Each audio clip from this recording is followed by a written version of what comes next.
Good morning and a very warm welcome to you all on this, what you could only describe as a monsoon day. If any of you have been to India or the Far East, you'll know this is how the monsoon feels. Suddenly we are now in Europe going to have monsoon season. That's the impact of climate change. Yet some of our politicians still believe it's just, not really the real thing. But there you go. Let's see what happens in the next 5 weeks or at least 3 months. They'll still get I suppose we'll all get a punch in terms of the impact of climate change on all our lives. However, here today, we're here to talk about the future of energy and shaping energy policy and find out the state of energy policy for the moment. As the new college emerges and we get a new mandate fully in speed as of next year. And let's see, but before I do, I want to warmly welcome all of you, but also those who are online. Thank you for joining us.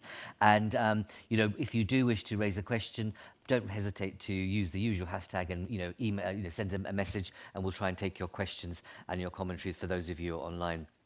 On here, those of you who are here, we'll also ask you to, I'll pick on you if you're not active or proactive, or just raise your hand, because it's the most important thing is that, this is a summit of let's say 2 or 3 hours. You're not going to get that time back in your life. So let's use it effectively. Make it, the intelligence is not just here in this panel, it's in the room. We firmly believe that. We try and make sure that we have a mix of people in the room, both on the panel and in the audience that are from every sector. So we try and join up the dots from, let's say public, private, civil society, and we take a citizen approach to what we do. So this is in 2 parts, if you like, in the summit. In the first part, we're looking at the whole issue of creating a resilient system, energy system. And by that is something that was able to withstand shock, something which is able to provide security, and something which is able to enable us to have faith and trust in. The second session is very much around the whole issue of how do we respond to this kind of, everyone talks about Draghi, Draghi, Draghi. It's like a mantra. It's like you're almost doing your bead pearls, Draghi, Draghi, letter, letter. So letter and Draghi reports have clearly created a momentum. And I was saying this last night when we were having our discussion, is that they feel like, 2 sides of the same coin of a message to the EU about being bolder, don't do what you've always done, do it at speed and do it at scale. And I think those are the key messages coming out from those reports that, the time is ripe, the time is now, but it's a do or die moment. Because if you don't act in the next 3 or 4 years, other powers and other forces will most definitely take the lead, and Europe will become an even smaller partner in this world that we're living in, but also both in the tech and energy field. So, before I invite, and I'm really pleased that we have the International Energy Agency rep Brent here, who only yesterday launched a report in Paris with Fatih Birol. I'm going to start with him, but before I do, I just want to kind of remind us of some facts or data that I think we should drive our conversation and our conscience. About 50 million people, so that's around about just about 11% or so, 50 million people are currently in energy poverty in Europe. Now, those are the people that actually are being, let's say, monitored, or we know are in fuel poverty. There are probably millions more, in reality, that are off the grid and off the radar. So let's remember that people, let's take a people-first approach to this conversation. Whilst we think about competition and we think about competitiveness and economic growth, there's a large chunk of Europe that is currently in fuel and energy poverty. And let's not forget, that's at the bottom end. In the middle end, it's also the middle end is pinched very significantly in terms of how much of someone's available income is going into fuel, basically. So let's not forget that point. The other thing is that despite everyone's chat around renewables, right, we know it's cheaper now. We know it's possible at speed. We're only at 50%. We're only at 50% of what we need to achieve by 2030. So, in reality, there's an ambition of the Green Deal, making sure that it's both people, infrastructure, and let's say competitive and green. There are some basic signals that we need to pay attention to. That is one, about the people. The other, that renewables that should be further ahead than they are at the moment are not, clearly. The way in which the market plays regard to energy is not very transparent. We know that those who are trading in the market are not necessarily trading on the things that will support our infrastructure into the future. And it's not being structured, it's not very transparent, the financial market around energy, it's not very transparent either. And we know that the way in which the pricing works is a fault of the system.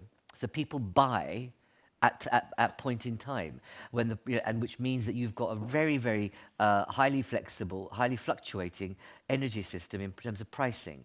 It shouldn't have to be that way. You can create longer-term solutions on this agenda, which are simply not being borne out in reality. And so I think it's really important that we need to remember that these infrastructure issues about the market, about this pace of renewables, and the final point is on tax. I think it's really surprising that, we have no level playing field as far as tax is concerned on the energy system. So where countries need tax receipts, public sector tax receipts, the tax is high. So Poland and Cyprus, 30%, go figure, on energy, whereas other member states are either at 5% or even at minus. So I think we need to think about the future of energy policy in a more holistic way and not forget that actually by chugging down the competitive track that we don't leave people behind and we don't make sure we reform the system at hand. So on that cheery note, Brent, you're in Paris, lovely Paris yesterday, and you launched, as you do annually, the energy report. Tell us about the state of energy, Brent. Okay, very easy one. Yeah, very easy one. In 5 minutes. 2 minutes. Okay, Yeah. 2 minutes. No. Even better. Good morning, everyone here in the room and online. My name is Brent Warner from the International Energy Agency, and I am happy to talk about a little bit about the World Energy Outlook 2024 that was launched yesterday. Very happy culminating another year of effort to gather the state of the global energy picture and today and in the future. So I'd be happy to set a bit of the context for the discussions, a few points on the global side. As you mentioned, I think this reliance on fossil fuels still today is very real. If you look beyond Europe, if you look at the world level, we actually get 80% of global energy is through fossil fuels today, and 60% of electricity at the world level is from fossil fuels. So we are a long way from certainly any kind of net zero goals that we're all talking about and trying to get to. And this kind of sets the scene then for three big themes from the World Energy Outlook this year. The first is that we do see the peak in global CO2 emissions as imminent. We see this really could be this year, next year. It's very much dependent on just a few small factors, but we are very much at the top of the hill in terms of CO2 emissions, and so a critical turning point. But that also then means we have 38 gigatons of CO2 emissions to remove from energy systems annually to get to net zero. So this is a big factor. When we look to 2030, we confirmed this year that global fossil fuels, we see peaks for each oil, natural gas, and coal by 2030. This was something, a first finding last year in the World Energy Outlook 2023, and we've confirmed that. There's a lot of discussion going on in various fuels and markets, and that's what we see as kind of the second theme, is around that we see we're going into an era of abundant energy. So we're not there yet. We are still coming out of the global energy crisis, but we do see that markets are becoming better supplied for natural gas. We see a wave of LNG, new LNG capacity coming online in several countries, and that will make global gas markets ease a bit and be more of a buyer's market there. We see that also for oil. At the moment, there is about 6 million barrels per day of spare capacity in global oil markets.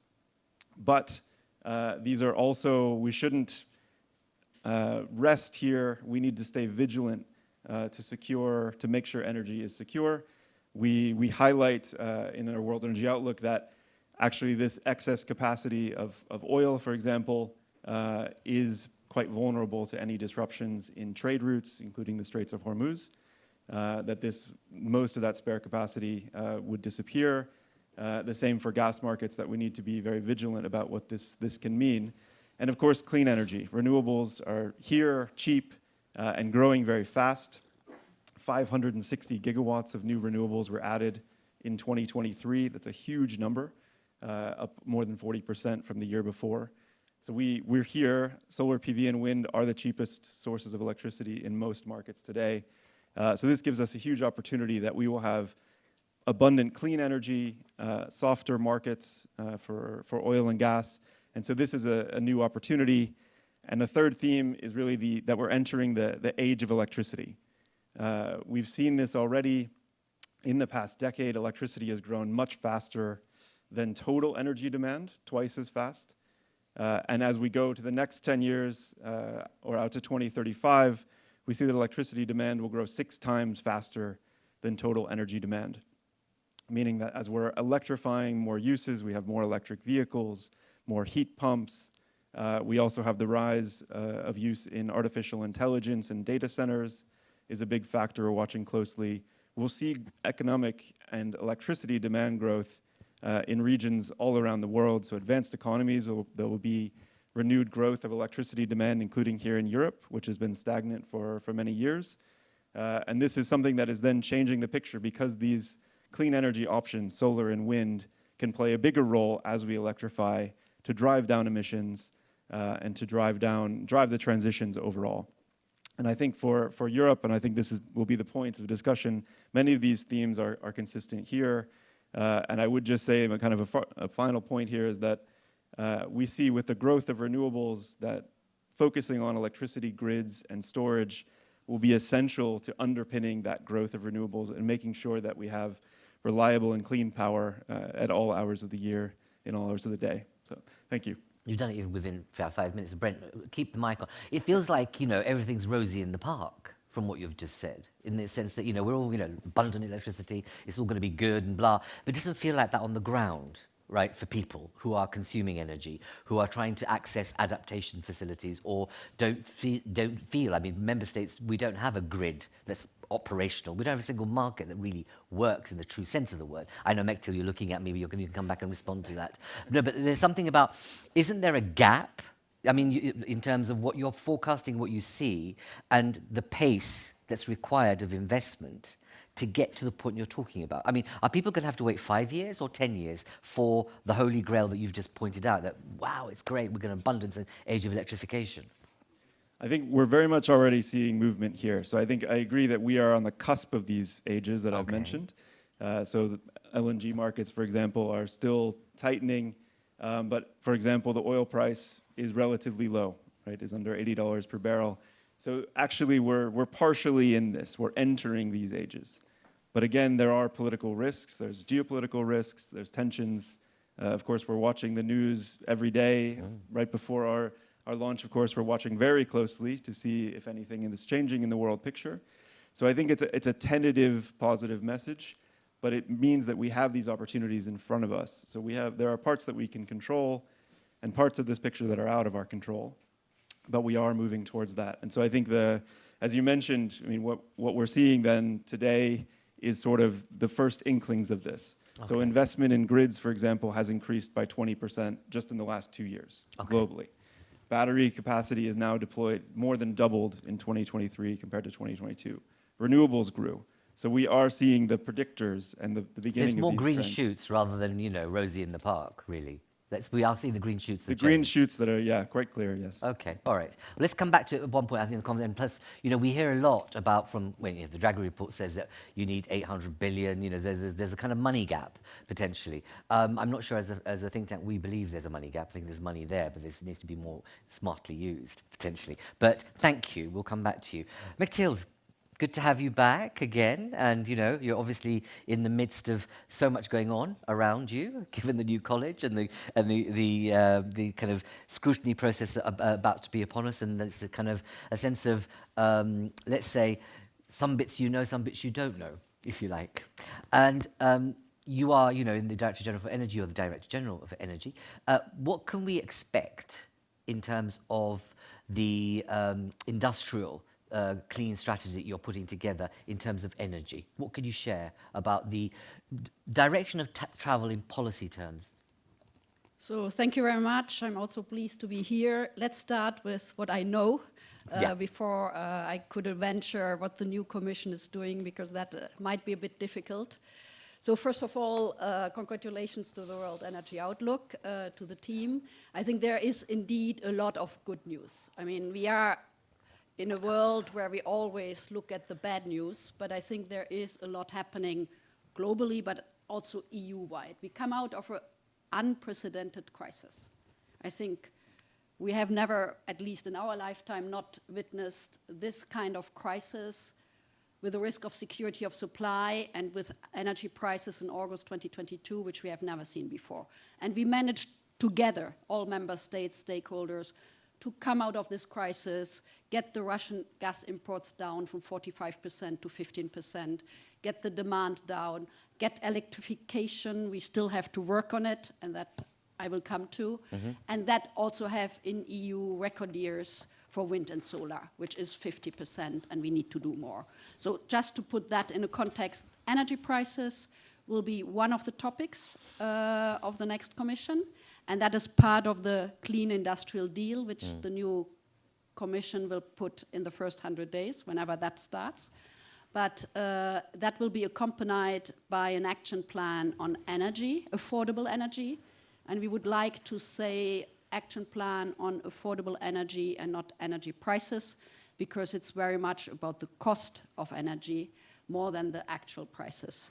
So in that sense, I think with the new Commission, we know we will continue the European Green Deal implementation. There is a lot which had been tabled, and member states have to implement the Renewables Directive, the market design, energy efficiency, which will equip us better for an eventual next crisis. You spoke about energy prices, and that is really one of the big themes in the Clean Industrial Deal, in the Professor Draghi report, and in many others. So we are working on what can we do on this affordable prices, and what you mentioned as well for the energy poor. And that will definitely be a priority also for the next Commission. So on the energy prices, we are basically back on the pre-crisis level. I mentioned the peaks, I mentioned the EMD, the electricity market design reform, where we also encourage member states to look more on the medium to longer term, put PPAs, power purchase agreements, CFDs, and the means to have also in the future. We also look at our consumers to be more proactive and more protected. All this comes out of the crisis, all this is happening and needs to be speeded up. So the Clean Industrial Deal, we have started working on it. Of course, yes. You just can't share it with us right now, can you? That's the problem. No, because I think we have to wait where we have our Executive Vice President and Commission in place. But as you said, we have a lot of focus on energy, on the energy prices. What can we do more? And here I think hand in hand will go renewables development, acceleration. We have an ambitious target for 2030. The grids, definitely. I think we have been already working on an action plan on grids, transmission grids, distribution grids, and obviously our key role from the European Commission is the cross-border interconnections, which I think have some success stories already, but which we definitely need to speed up. And that also, Draghi says, with more renewables projects, we see curtailments in some of our countries. So obviously we need to speed up grids. We need to speed up flexibility, because the supply and demand reaction and demand response and the possibility for storage is not yet there. So we have to increase, and there are also some elements in our legislation to be implemented, but we need to make it happen. And I would also maybe end with electrification. It's starting to happen, but not enough.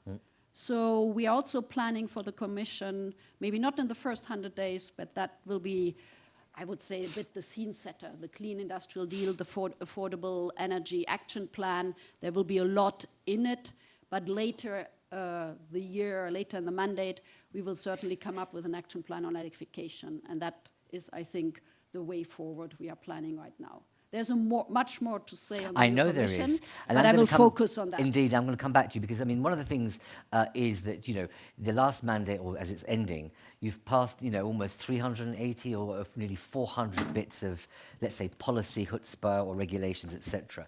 Everyone's kind of hoping that this becomes a mandate of delivery and implementation rather than even more clutter in the system. And I mean that in the most respectful way, because you've heard this yourself. People in this audience, so those who are from the sector also will know, enough, basta, just let's get on with doing the do. You also know, you've been there, you know, long enough to know that the question about the grid has been long-standing. It's partly political. How do you plan to make sure that we are able to get movement when you know we haven't been able to get movement on getting a fine grid in place for a whole range of, let's say, intra-country issues? What are the kind of ways in which you're going to try and learn from where we've been? What kind of incentives do you think you can create? So on grids, I think we have good cross-border example in the Baltics, but I leave Albinas to talk about that. We have also in other parts. What we need to do is definitely use our existing grids more efficiently. Okay. There's a rule that trading should go up to 70%. We are not yet there, space capacity. We need to build new grids. And there we have figures, it's a huge investments, and we have to look who then pays for it. That is the network tariffs, which we have to look how to make it most efficient. And then also we need to look at permitting, both for renewables and grids. And there we have already something in our current legislation, how to speed up permitting for renewables and related grids. And we have first very good examples. For example, a country like Germany have speeded up renewables and grids, others probably as well. And we know we have to do more and implement and work with the member states. What are the best practice to do that?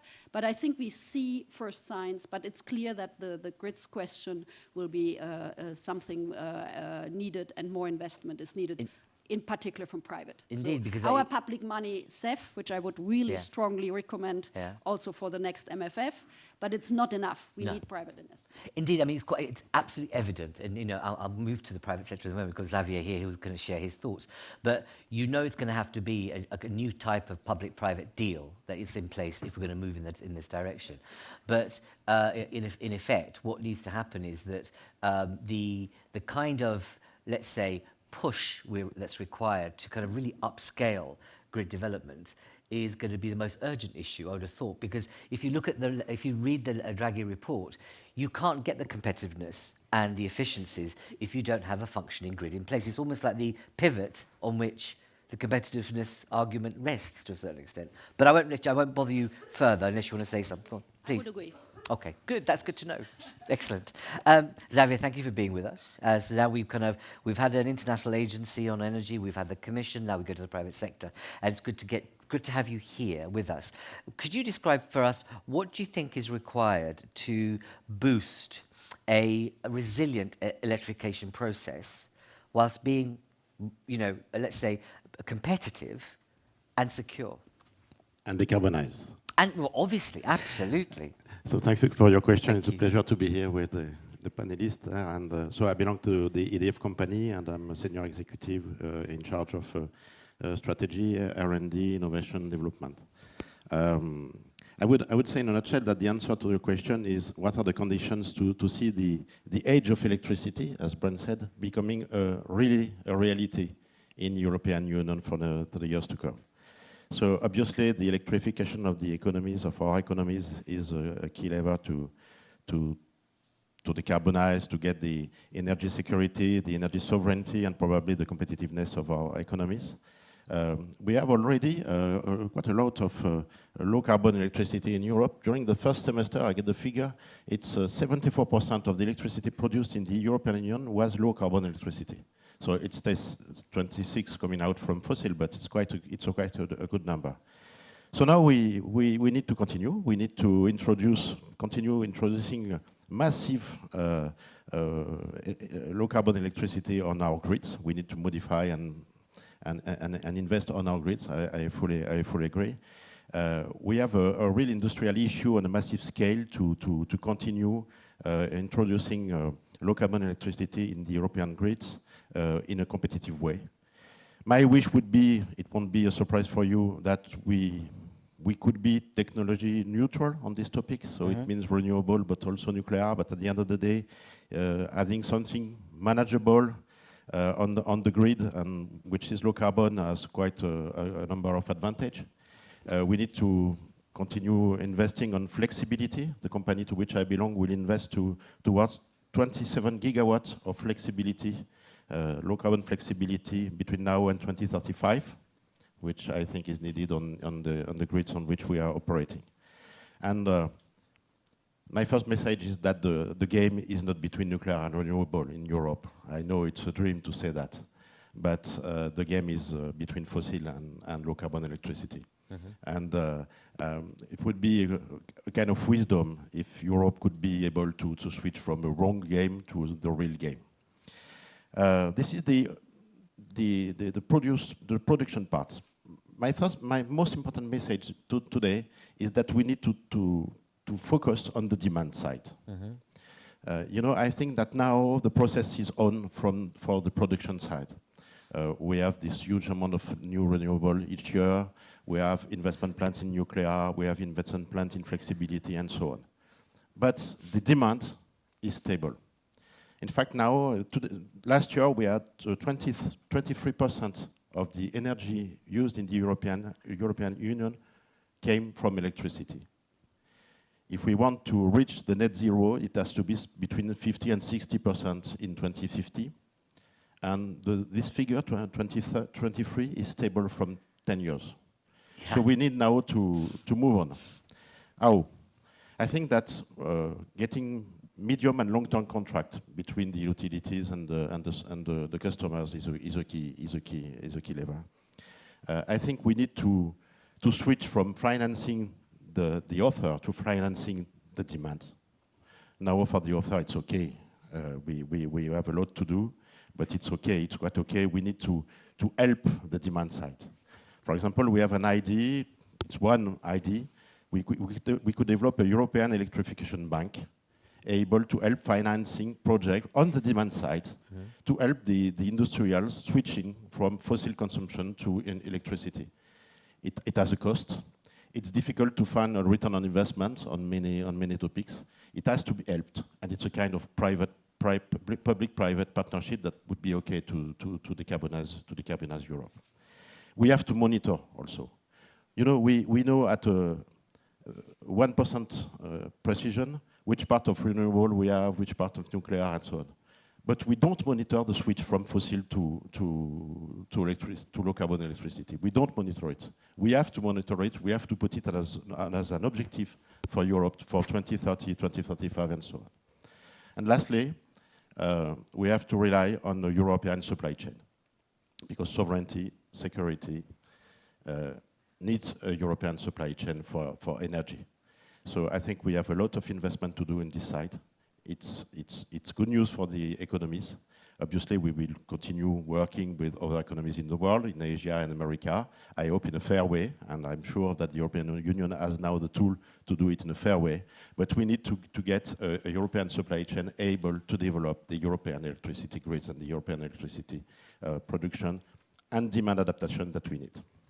They're extremely well thought through, and thank you, very wise words. Can I probe a little bit further with you about the stimulating, or like let's focusing and investing on the demand side?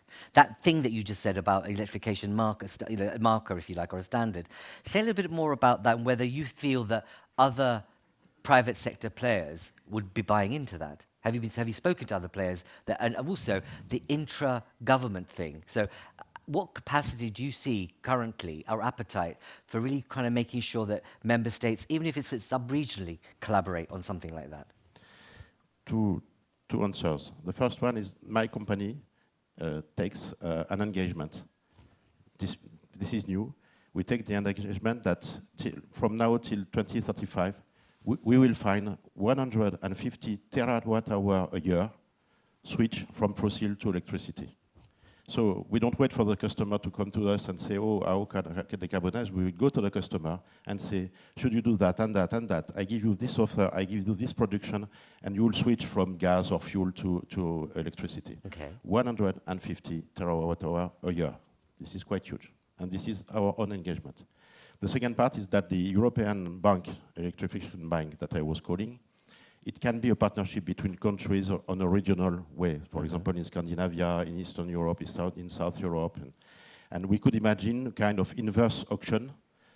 For example, you choose an industrial sector, and you say, okay, in this sector, how do you need to be helped in the Eastern Europe, in Scandinavia, and so on, to be fair on the market? And how much do you need to switch from gas or fuel to electricity? And you take it in the merit order way. It can be a kind of cooperation between countries in a regional way inside Europe. I say Scandinavia because the market rules are quite the same. I say Eastern Europe because the market rules are quite the same, and the price is quite the same. So it's quite fair. And we could imagine a regional, at this level, a kind of cooperation and an investment from the European level. Have you just told us a brand new idea, or are you working on it right now? We are working on that now. We already had discussion Tweet with the Commission. that, absolutely. No, but it's great.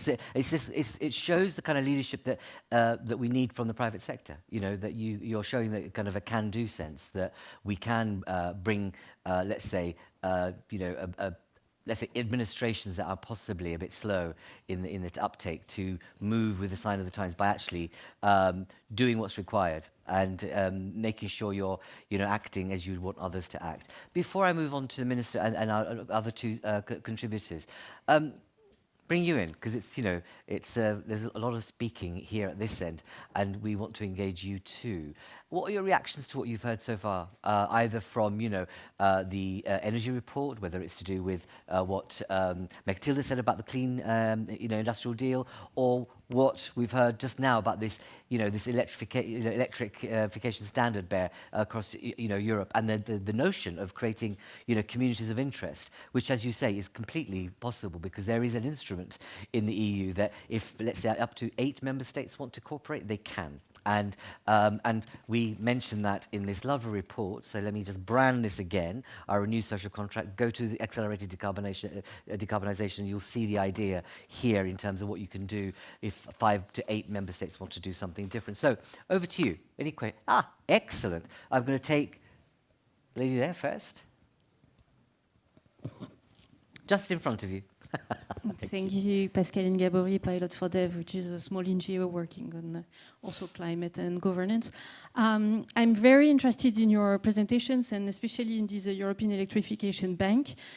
Can you guarantee, if it is working and if it is this huge, massive demand of decarbonized electricity, that you are going to be able to provide the supply?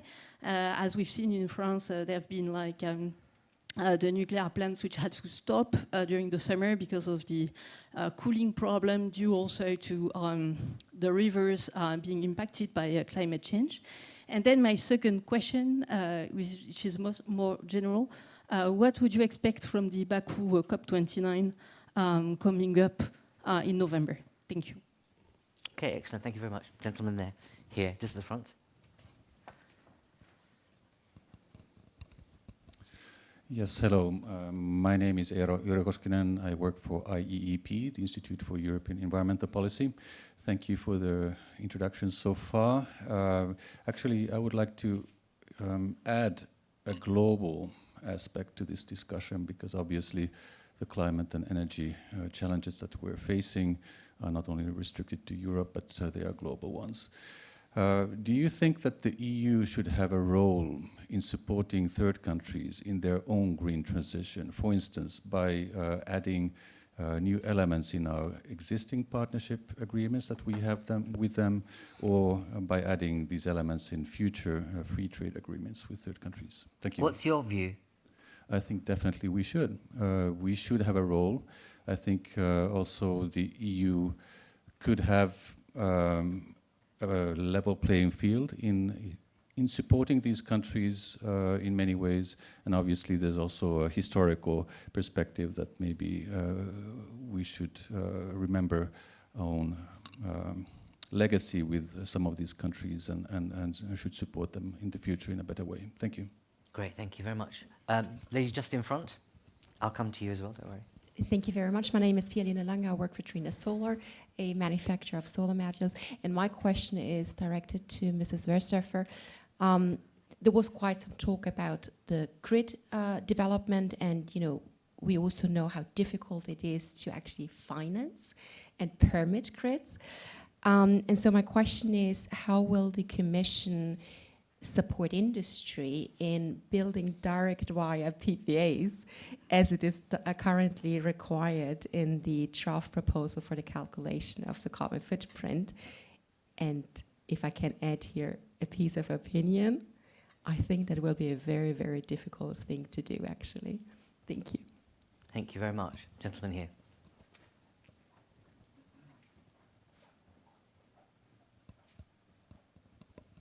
Thank you. Robert Hodgson from Euronews. I just want to finesse the question on COP29 a little bit and ask specifically what the panelists and the Commission in particular hopes to see in terms of the wording on the fossil fuel phase out, because at the moment we have an agreement that we should phase out as quickly as possible unabated coal. We've still got coal in there. And then a general phase down, which has to be just and as quick as possible, but so on. But do we need something a bit more specific to come out of Baku this time? And what impact will the wording of the COP agreement this year have on what the Commission does in its clean industry deal and energy policy in general under the next Commission? Thank you. Okay. Nigel, can I take that one first with you? So thank you very much. I will try to take these questions, what concerns Commission. So on Baku and COP29, it's obviously an important step before COP30 next year in Brazil, where more decisions are taken. From the Commission side, what I can say from DG Energy is more and more part of COPs. If you compare 10 years ago, I mean, it's still a climate negotiation, but energy and the role of clean energy and phasing out fossil fuel is top on the agenda. So there was an environmental council on Monday where the COP29 EU position was discussed. I think there were more or less agreement on the ambition. We have proposed the climate law for 2050 and the implementation, and we have proposed the 2040 targets of 90% greenhouse gas emission. Mm-hmm. That was discussed in that environmental council, and there's a reference to that, but not with a target. You can see how difficult it is to get the EU member states on that, and that the new Commission will take up as one of the first steps in the 100 days from the Climate Commissioner side. Another debate was on nuclear and renewables, but I think that if we can agree on low carbon, I think there is not a major issue, and I think there was an agreement. So we are preparing as EU for an ambitious statement on COP, but obviously that needs to be then negotiated in November in Baku. So that's my take from the energy side. Mm-hmm. I think on electrification yeah, bank, Xavier that is more deal for with that. On the EU and the global world, obviously this is a top priority. I mean, we have done a lot on our European Green Deal, on the 2050 climate law, 2030 energy and climate targets. This is something we are discussing with many, many other parts, either multilaterally in G20, G7, but also bilaterally. We have MOUs with a number of North African countries. We are working with Western Balkan countries. We are working in a US Energy Council with the US. So, I mean, we do discuss it basically with all key partners, be it as an MOU, be it as exchanging on technology, be it as green hydrogen or low carbon hydrogen imports, be it on renewables development. I mean, I must say, in the last couple of years, in most of our external relation, energy was part in one way or the other. So it's really a top priority. We have Global Gateway, where we are pushing also. So I think there are many good examples where we are working with Egypt and others as part of the negotiation. So it's absolutely key. And maybe the last question, if I understood correctly, On solar, this is obviously an industry we have done quite a lot also in the last couple of years. We have a solar pledge, and we're really looking at the industrial side, which obviously, speaking about EU industry and solar, the case is quasi lost in the sense that more than 90% of solar PV is produced in China. So we are concentrating on other parts, wind, hydrogen, and many others. And there, I think we look at what is possible right now in some of the niche production. And when it comes to PPAs, my understanding, this is normally between business and business. Whatever we can do to help guarantee it and make it happen, we will do. But I'm happy to take it up further bilaterally. Thank you. Thank you. Xavier. Yes, thank you. And thank you for the question, because this is a question that we often have, and I think this is a key topic, in fact. My feeling is the following, is that we have enough electricity this time, and that if I should be a little bit surprising, the risk, should we don't put the focus on the demand, the risk would be reverse. The risk would be we have too much electricity. In France at the time, we are consuming the same amount of electricity we were consuming in 2005. Because there were many efforts on the energy sobriety, and it's good news. We don't really see the switch from fossil to electricity, as I said, and we have the consumption we had 20 years ago, but we have much more electricity on the grid. And to take your example, this year we had very few outages or modulation due to climate condition on the nuclear plants, but we had many outages and production reduction due to the fact that we had too much electricity on the grid coming out from facilities which had the priority from the contractual point of view. So we lost a number of terawatt-hour from the nuclear power plant because we had too much electricity.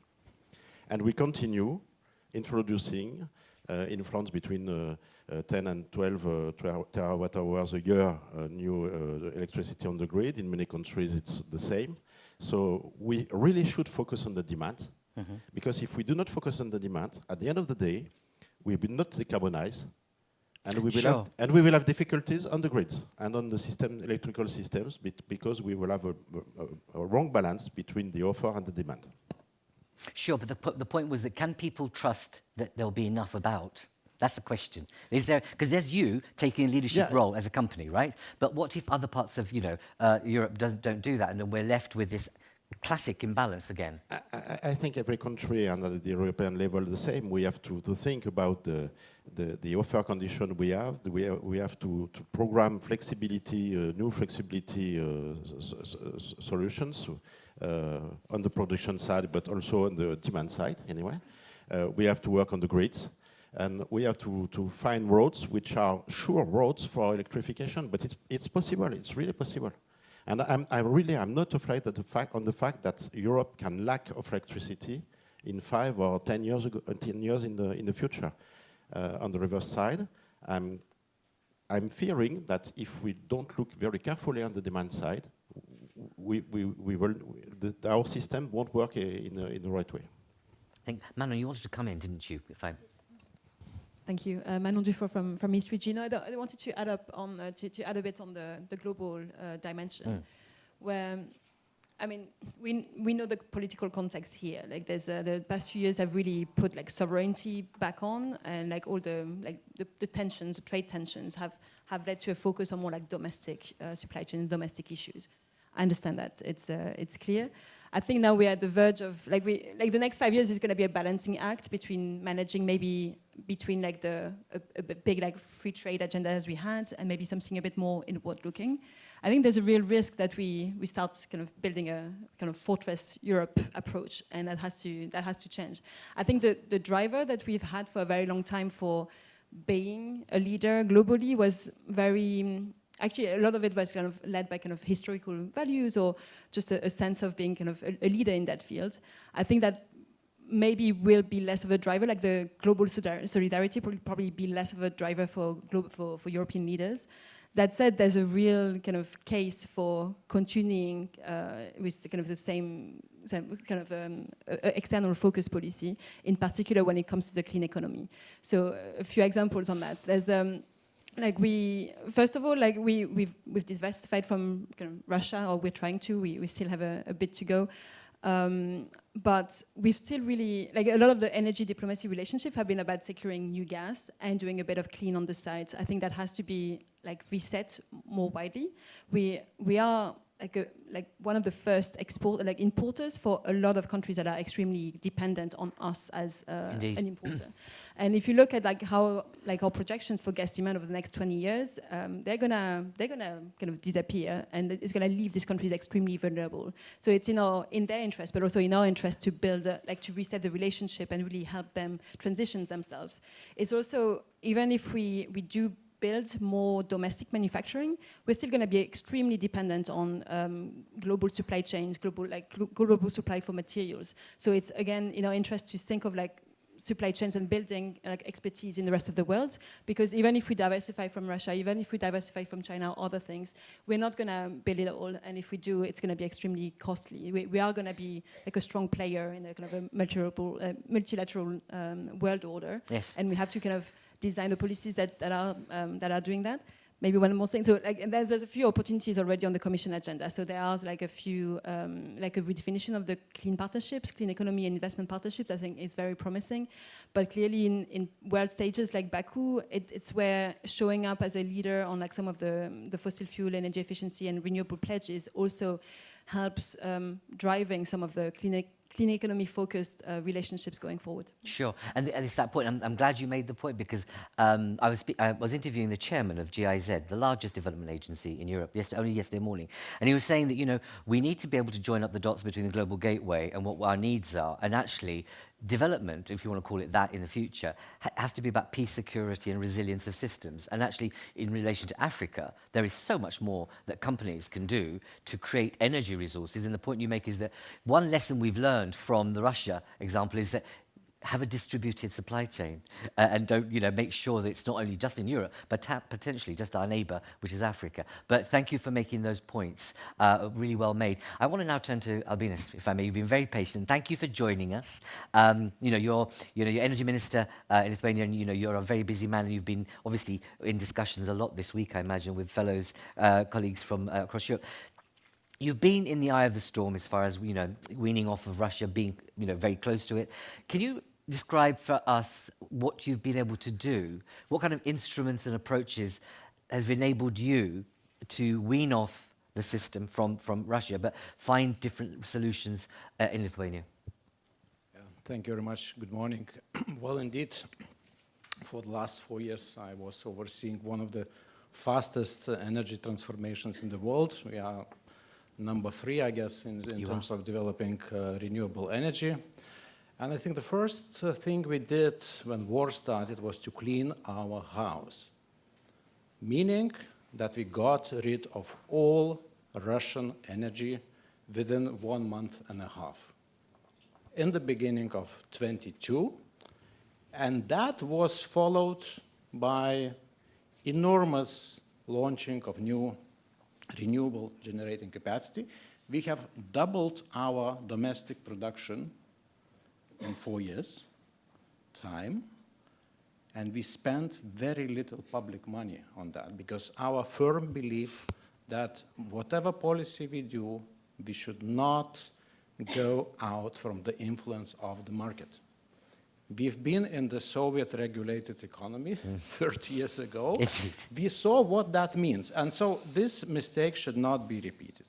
Then another thing, what we did much earlier than the EU did, was permitting processes simplification at a national level. Of course, we were very happy that our population saw that energy transformation as a way to get free from Russia. So we managed also to reduce bureaucracy, and by that also reduce subsidies for launching new energy. And I think naturally we mentioned several times the Draghi report. That's a brilliant report, but the reports don't change situation on the ground. There's a policy choices that do that. So first, we have to clean European energy market from Russian fossil fuels. And the situation in 24 is really alarming because imports from Russia are growing. Yes, indeed. And some people are simply profiteering in that situation. So can you just pause you, this just for this audience to know, just to because the message doesn't seem to come home that member states are continuing to use LNG fuel. Some member states. So, as I said, some, despite a whole Europe approach to sanctions and weaning off. I think it's just important for us to know that, you know, there is a kind of a meism rather than us, Europe approach in this. Please. Yeah, and to continue, I mean, I don't have a silver bullet how to change the energy system in the EU, and I think nobody has. But the only real way for failure is keeping business as usual. So we have to continue decarbonisation, we have to continue our energy transition, and we have to employ genuine industrial policy when it comes to energy. And I think we should start again from the point of security. And we should be absolutely sure that everything we put on our grid is safe. Example from Lithuania, we started really checking what solar inverters can do for the grid. And the decision is that solar inverters which have capacity above 100 kilowatts have come from countries we trust. I think these rules should slowly come into our public procurement, and we at least have to de-risk our energy system from the countries that pose risk to our freedom and our prosperity. And then I guess the other industries will follow, because you have to make your equipment to communicate with the equipment which communicates to the grid. So I think that is something to work together at the European level, and I think this is the way where our policy actions could make a real difference. Extremely insightful and thoughtful, illuminating, Albinas, as always. Can I just ask you a little bit about how your peers are reacting to the kind of message you're delivering here today? You know, how are other energy ministers or those with a similar portfolio reacting to what you're saying? Because we had the discussion last evening, and some of colleagues from the east of Europe were saying that the Draghi report's fantastic, but it seems to be Central West European centric, not taking account of Central Eastern Europe in terms of the context and culture. But putting that aside, in terms of other ministers in Europe, are they on the same kind of trajectory as you? Or what's the kind of challenge you think politically in moving to the direction you just set out? Well, I think the very easy discussion was in the Baltic region, which is directly exposed to Russia. Yeah.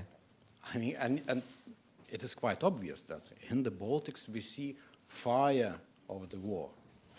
When you come more to the west, people still see some smoke. But on the very, very western part of Europe, people see nothing. And they continue business as usual. So this discussion is, you know, not very easy. I mean, we started, you know, agreeing positions regionally. We were quite successful. Now we are having a discussion at the European level. We are raising issue of Russian imports already from the beginning of the year when the statistics started, you know, popping out that there is something wrong. And so far we are nowhere with that discussion. And that is really troublesome. Mathilde, you need to respond, because I know because this is being repeated. I mean, only last night we had this from colleagues from Latvia and Lithuania who felt this. And we are hearing this message more and more that, you know, because we're so, and I love your metaphor, because we're so far away from the fire and we're not even in the smoke, that some of us are still, it's business as usual. When you put that against the ambition that you've just set out in terms of the deal that you're going to put together, and Xavier's point about, you know, the private sector could lead in this, what would you make of that? So I would like to come in for a couple of points. First of all, on the positive side, there is full support for Ukraine from all EU member states and the Commission, of course, to help them politically, but also I focus now on energy also during this winter. And we do, and member states and the Baltics and many others do a lot to help. When it comes to phasing out Russian fossil fuels, I think we all agree, there's the Versailles Declaration, that this must happen as soon as possible. Mm-hmm. So we succeeded in the last 2.5 years to come from 45% energy Russian gas imports to 15%.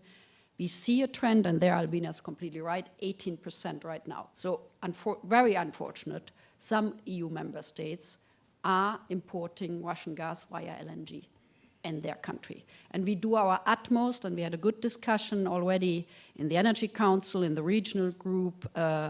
We had several meetings, what exactly to do, what are our legal means, political means, and pressure. And this is a top priority for this Commission, and we already spoke about the next Commission, that we will come out with a roadmap to phasing out the remaining Russian gas. So there are a few hooks where we can already act, together with the member states, of course, but Albinas is completely right, this is a top priority we need to do, and obviously geographically some EU member states are much more committed than others. What we have a line that all 27 need to act. The other part on sanctions, which is unanimity, which is not the easiest part. Exactly. There's the implementation of sanctions, the transparency question, where we are working with the member states. And I think, as I said, the roadmap will help the commitment the EU member states gave in Versailles and in EU Council, and it will be again discussed that this is absolutely a priority. And everything else we discussed, the speeding up of renewables, energy efficiency, industrial policy, is obviously also helping that game, because what Lithuania did in 4 years of renewables, all other member states should be able to do. And Absolutely. by the way, Baku has also the tripling of renewables and the doubling of energy efficiency, so it's also a global game, but the EU can lead on that. And we do what we can do from the Commission to support that. As I suppose the question in people's minds will be, and I'm not speaking for you, but this is my question, is that we know there's always been the truculent or difficult member state here and there that's held things back because of unanimity and all that nonsense that we sometimes, it really holds back. Given the challenge and the speed that you need to do things at, isn't there something about putting a more transparent approach to naming and shaming those who are simply doing the wrong thing, and then being able to create a community of interest to move it forward? And there are instruments you can use to move people forward. I mean, isn't the time gone now for kind of all this kind of talk about dilly-dallying around the politics of it and really being much more forceful? Is there a mood in the von der Leyen Commission, do you think, that to actually be more bold and brave? Yeah, I think the President von der Leyen is definitely a person who can be very bold. You have heard her. Indeed. Recently. I had the pleasure to accompany her to go to Kiev. It was her 8th visit to Kiev recently, and the energy preparedness for this winter was one of the top priorities. So I think the Commission is bold, the President is bold, and that, as I said, is also a top message for the new Commission to continue that. We had a rather frank exchange this Energy Council on Tuesday in Luxembourg on it. We will continue and discuss that as a top priority. Thank you. Manon, last but not least, you've had a bit of a bite at the cherry already, but I think bringing you in at this moment is the best, because you can give us a more, a joined up thinking around, we've got the Commission nominate scrutiny process ahead of us, and you are an agency that's been thinking very much, very hard around the whole clean energy transition. In terms of, do you think the Commission has a comprehensive clean economy approach, or what are the missing pieces in the jigsaw from your perspective? No, thanks. Well, it is certainly extensive, and like the job specs we've seen, like for the new commissioners, and like the priorities emerging from the Commission are certainly have like clean economy and climate very strongly embedded. So like all the priorities are very aligned with the political limelight of the past few years. So security, sovereignty, but climate and clean economy is certainly part of it. first, one word on, I think you're asking, like the session is also on like the resilience of it all. I think there's also something interesting in the setup that whether it's like clean industrial deal or clean economy or climate, it's really shared, like it's now co-owned by 3 major political families in the proposed setup. So across EPP, SND and Renew, which might make it, one would hope, more politically resilient as well for what's to come. In terms of the missing gaps, I mean, I think the proposed vision, like the proposed priorities, really do plug a few gaps that we've had, or at least promises to attempt to do it, whether it's on industrial decarbonization or agriculture or like resilience against climate impact. So I think it's starting to do that. It is quite extensive. So I don't know if Matthew like counted the number of like action plans and strategies and vision papers. It's quite a lot. So the trick will be to see which ones have like real teeth. Maybe if I can pick one that I think was definitely missing, and I'm really kind of hopeful, is, and we've talked a bit about it on like with Xavier, is the clean industrial deal, but also a specific focus on industrial decarbonization and electrification of it. Because it might surprise some, but like industrial decarbonization hasn't been like a big focus so far. It's been missing. Like we've had like ETS prices, but it's only with like CBAM that we started thinking that maybe we should phase out free allowances, and like developments on hydrogen or CO2, or like a CO2 storage, just makes it possible to talk about decarbonizing it. And we've just, I think similarly to Xavier, we're also thinking about options to drive like more electrification and demand. And we're also like looking specifically at how to electrify industrial sectors. And up to like 90% of like current industrial energy demand can actually be electrified, which leads like lower cost, much stronger resilience to price shocks, like on the LNG market, for instance, and huge flexibility for the power system. So it's pretty essential. We're also looking at ways to do that. So we also considering like the Electrification Bank, which would build on the idea of a hydrogen bank to make it really a European supply chain and kind of a European solution to what has been like very fragmented problems so far. We're also looking at like governance structures for collaboration. I think there's a lot of potential there, and I'll ask about the specific timing later on how to implement that. But I think that is I wouldn't call it quite a low-hanging fruit because it's not going to be that easy, but it is one thing we haven't done yet and could yield like significant benefits. Maybe one thing that, I mean, building on what Albinas was sharing, like I think we've clearly been working a lot on energy security, so I wouldn't call it a gap, but I think there's probably need to be a reset or a rethink now that that feeling of energy crisis is over. Because despite like very good progress on like with Repower EU on like renewables and energy efficiency, like the main focus has still been to kind of diversify gas supply. So it leaves us still very dependent on, in some places like LNG from Russia, but like also just volatile LNG markets. And we know that during the height of the crisis, like governments had to spend like billions to help like households and industries with impossible energy bills. If this was to happen again, this would be a total fiscal disaster that would basically make like very scarce like public resources compete for each other. And like you could see trade-off between like healthcare and energy bills, like we started seeing. And I mean, I think it doesn't take a lot of imagination to imagine what could be the next crisis. I think water resilience comes to mind, for instance, in particular in areas of like heat waves and droughts, if you're really dependent on like hydro or nuclear or other technology. So we do need to be a lot more aware of this. And for this, it does need to kind of rethink about not only energy security in terms of diversification, but also really including that demand side element and probably kind of refocusing on how to do this in buildings. There's a few solutions on how to do it on the ground, and clearly implementation of the Green Deal is a big thing, but there's probably thinking of like the funding element, also like just the industrial element. There's a lot of leadership we can still extract from like heat pumps or like industrial heat processes that could also lead, like have benefits on the competitiveness side of things. So I think that's maybe one area that does need to be thought through.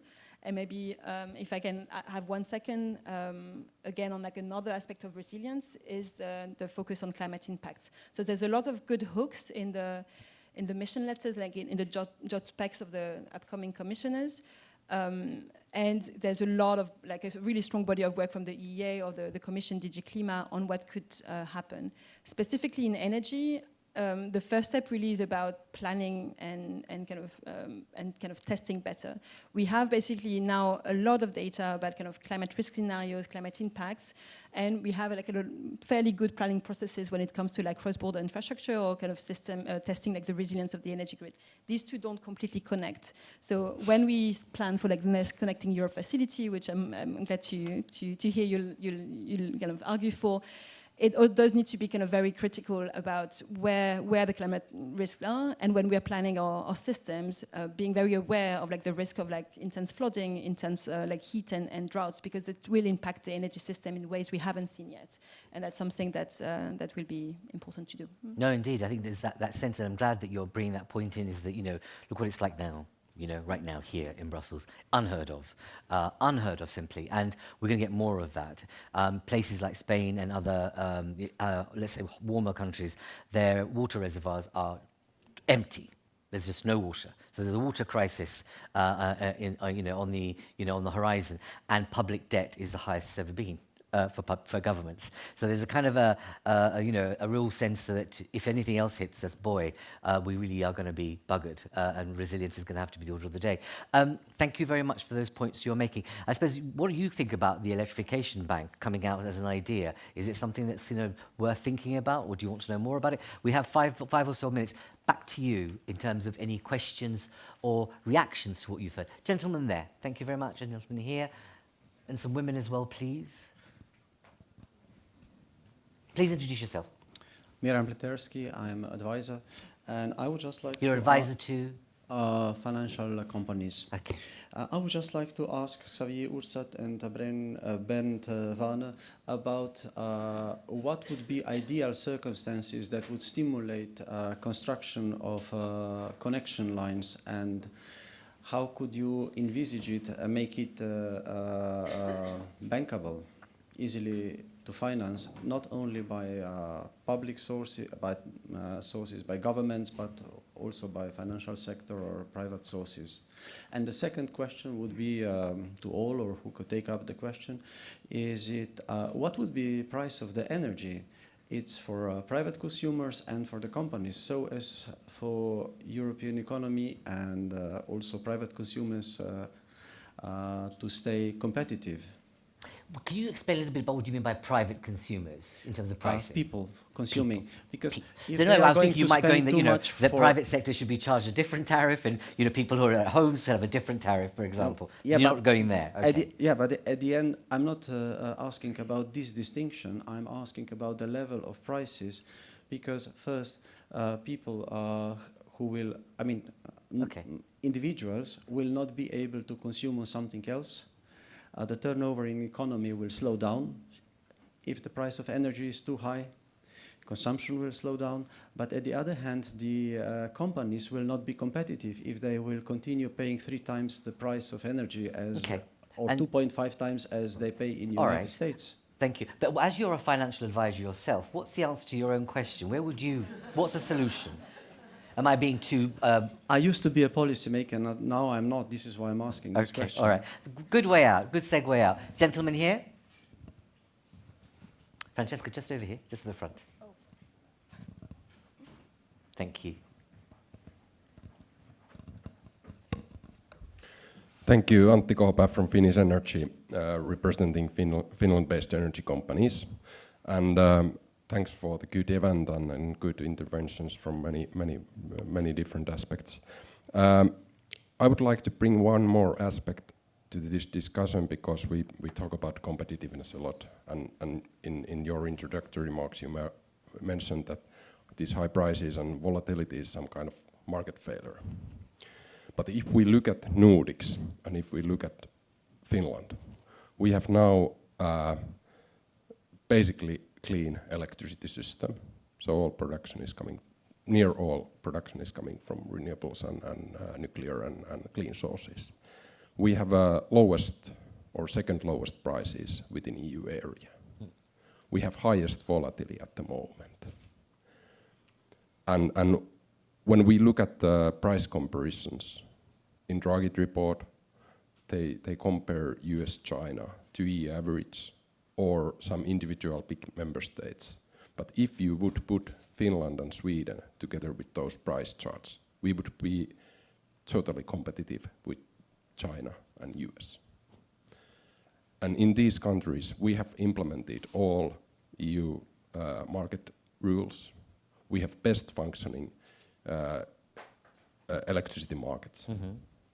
So what's your question? So my question is that is the failure in the EU legislation, is the market failure in the way how some member states, quite many member states, have implemented the EU legislation, or is the failure in the national policies which these countries have made? Because this is quite important distinction. Indeed, absolutely, you're quite right to bring it. But is this just classic Finnish enlightenment, or did something happen?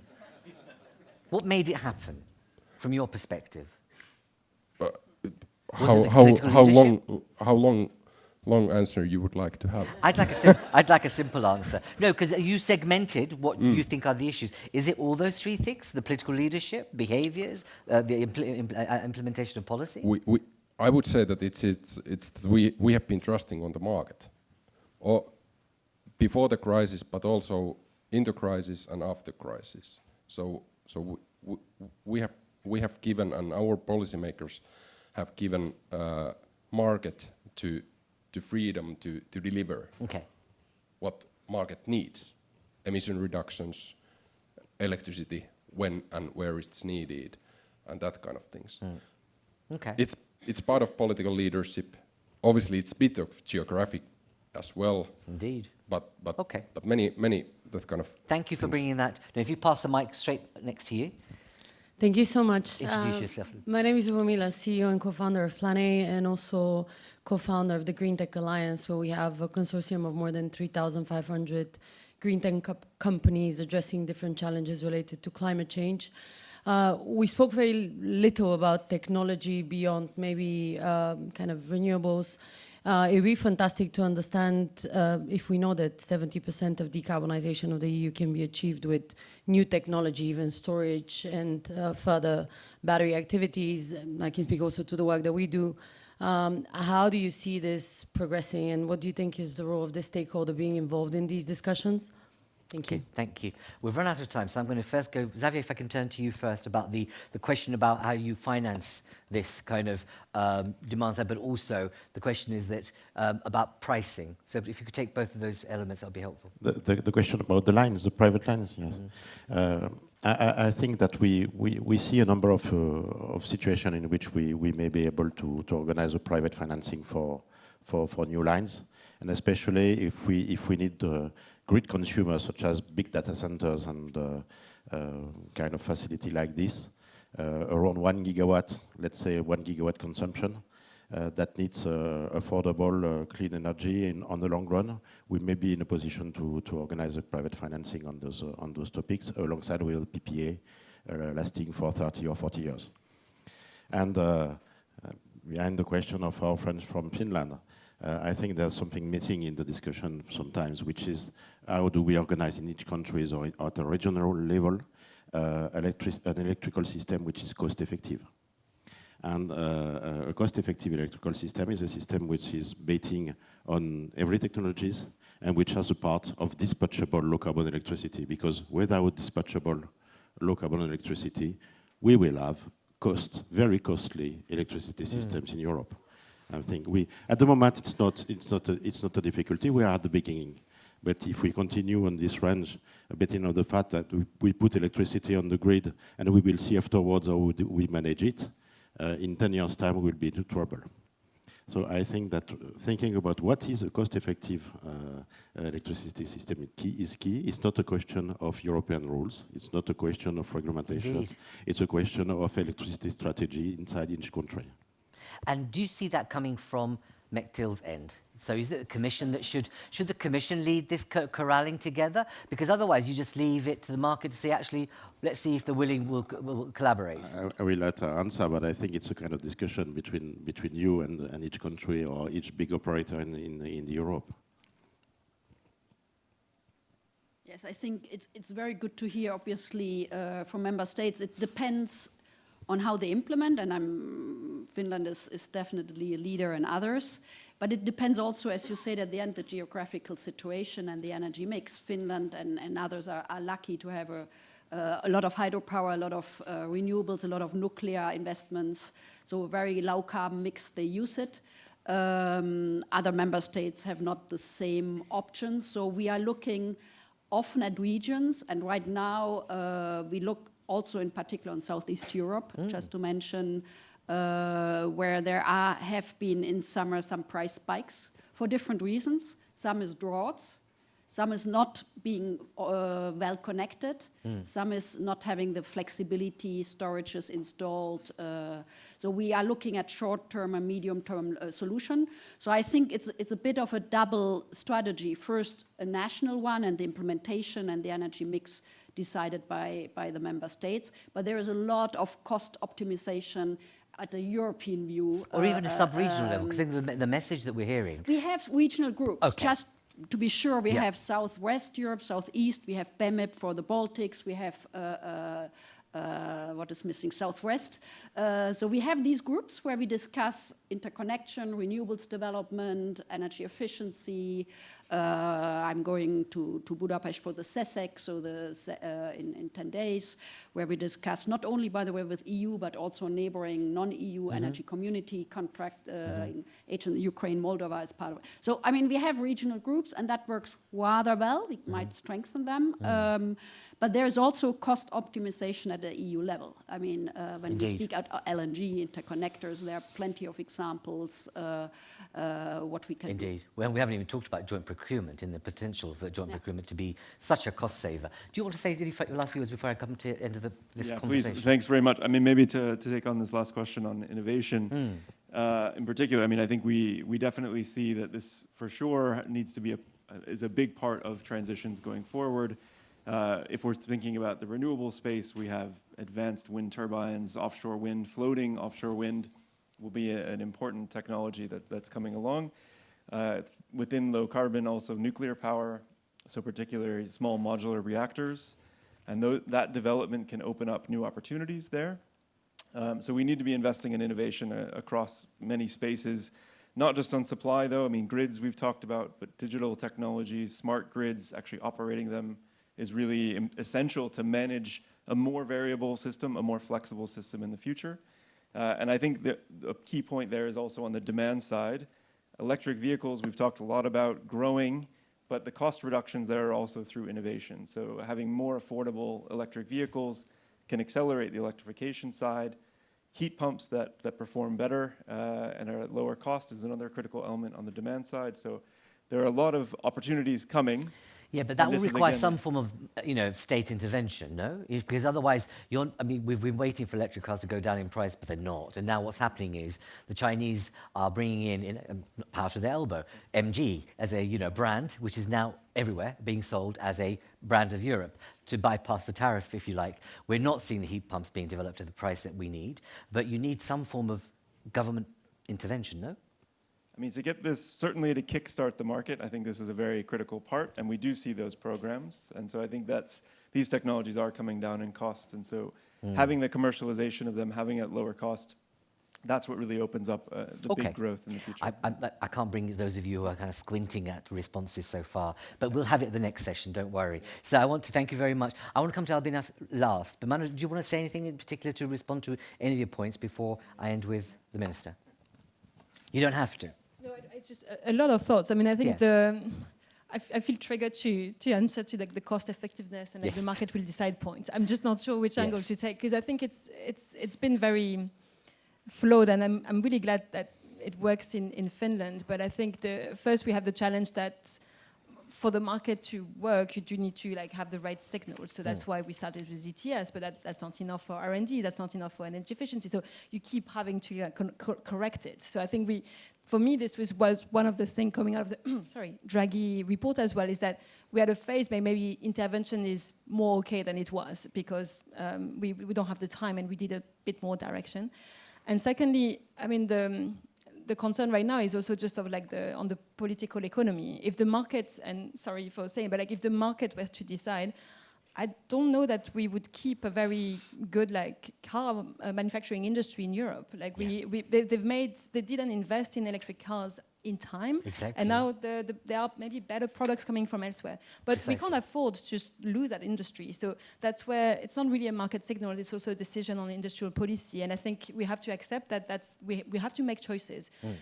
Technology neutrality maybe in some aspects, but we do have to make better choices to like achieve a fair and fast and funded transition. So I think, maybe. No, I'm glad you're saying that because, the laissez-faire approach to the market hasn't really got us very far. To this date. We need a more managed interventionist market approach. Minister, if I may, I mean, do your eyes water when you hear about the Finnish example and think, oh my goodness, what's your reaction to what you've heard so far? And, because I want to end with you because you made some very powerful comments about where you sit so close to the fire, and it's a good reminder to all of us that, we need to be aware of that. Well, Finland is my favorite country. That was my first diplomatic posting back in '97. But coming back seriously, 2 points. First, we still underinvest. Yeah. And it is obvious that we need to invest smarter. So when we see situation that, huge development of solar energy happens and that creates congestion, and then we need to build new lines, is that a good policy? No. So good planning, smart investment, but continue investing. Second one, I am very glad that some people mentioned dispatchable energy, which is needed, and I think industry, data centers, and everything else is about dispatchable energy. Whether we can turn, renewable energy into real dispatchable energy, that is, we are not there yet.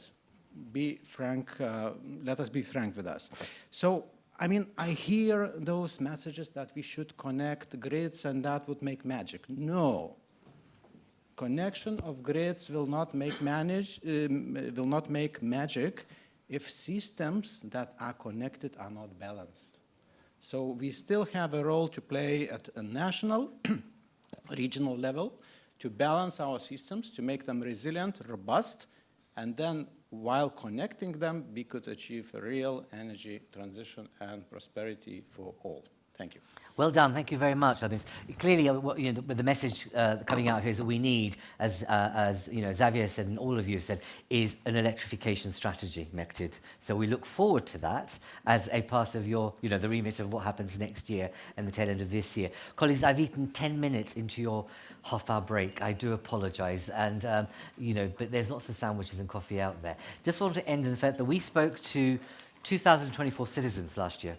As a part of this, you can see the cards here, you can download the report.